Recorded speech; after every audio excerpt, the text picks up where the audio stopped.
Hey everybody, you're watching We the Fandom, where we discuss comic books, pop culture, and the fandom experience. If you enjoyed this video, please hit that like button and subscribe to the channel to see more content. How's it going, everybody? Jacob here at We the Fandom. That's right, 2 videos in 1 day.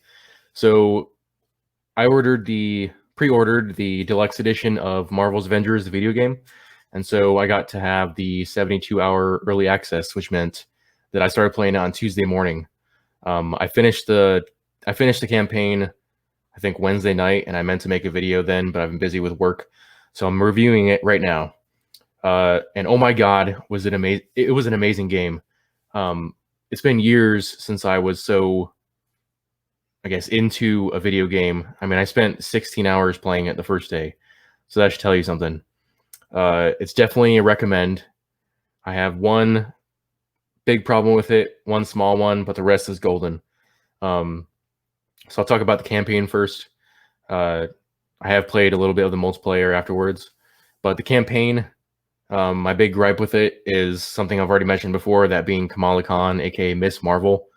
You've already heard my complaints about that character, and my assumption of her having a large part in the campaign was ended up being true.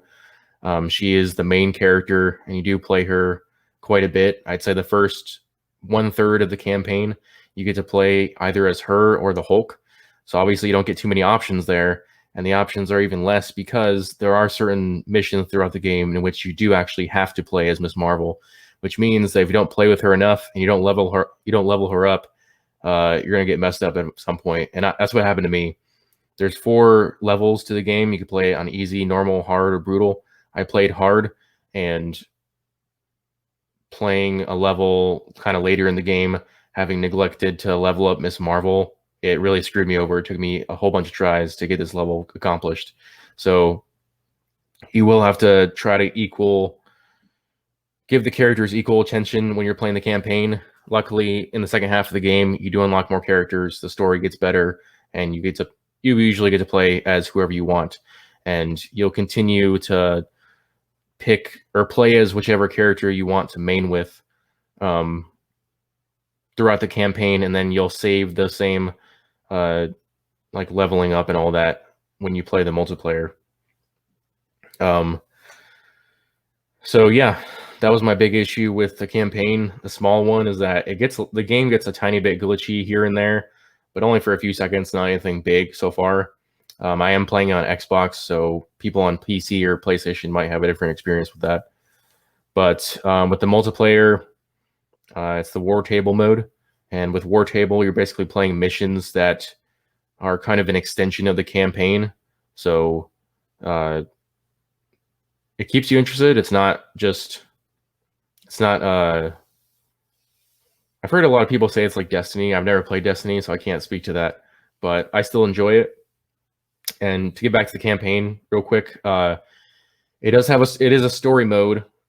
I heard everybody saying that it was going to be a really short story and the game was mostly focused on multiplayer, and maybe it is, but it took me, well, with work and breaks and that stuff, it took me almost 2 days to complete the campaign.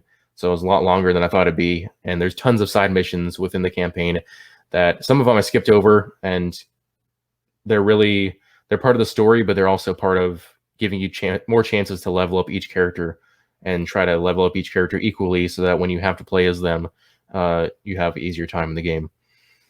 But the story mode is definitely more objective based. So if you're one of those people who was expecting an Avengers movie in a video game format, that's not what you get.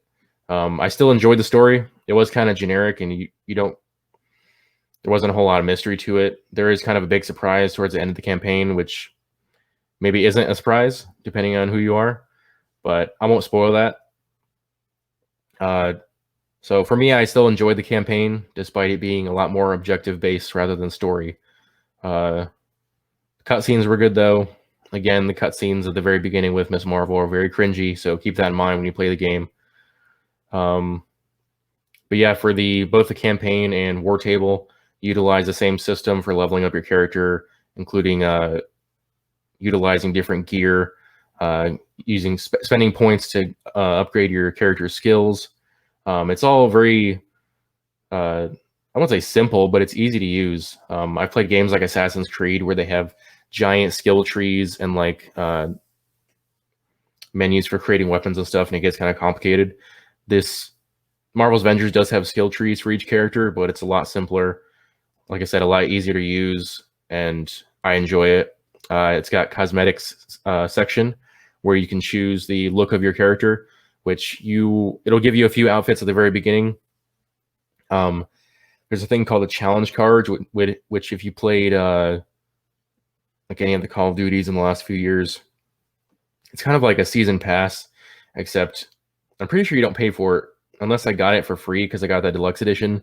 I don't think you pay to have the season pass equivalent in this game, which is called the challenge card. So basically, every day and every week you get a certain amount of challenges, and by completing those, you get points, which give you accolades for the character that you're focusing on, and that includes new emotes, takedown attacks, and new skins. And you can also buy skins in the marketplace. I assume they're gonna kind of cycle those through every once in a while. But yeah, I really enjoy the game. I enjoy the customization of the characters, and it's a fairly balanced skill system, so you don't have to grind too much, but it's enough to where you feel like you're earning everything that you get. Again, my only really big complaint was the Miss Marvel as the main character and how you had to play with her during the game. But overall, I would give it like a 9 out of 10 still, despite that. Go buy it and have fun. So that was my review. If you guys are new to We the Phantom, please hit that subscribe button. If you enjoyed this video, please smash the like, and I'll see y'all next time.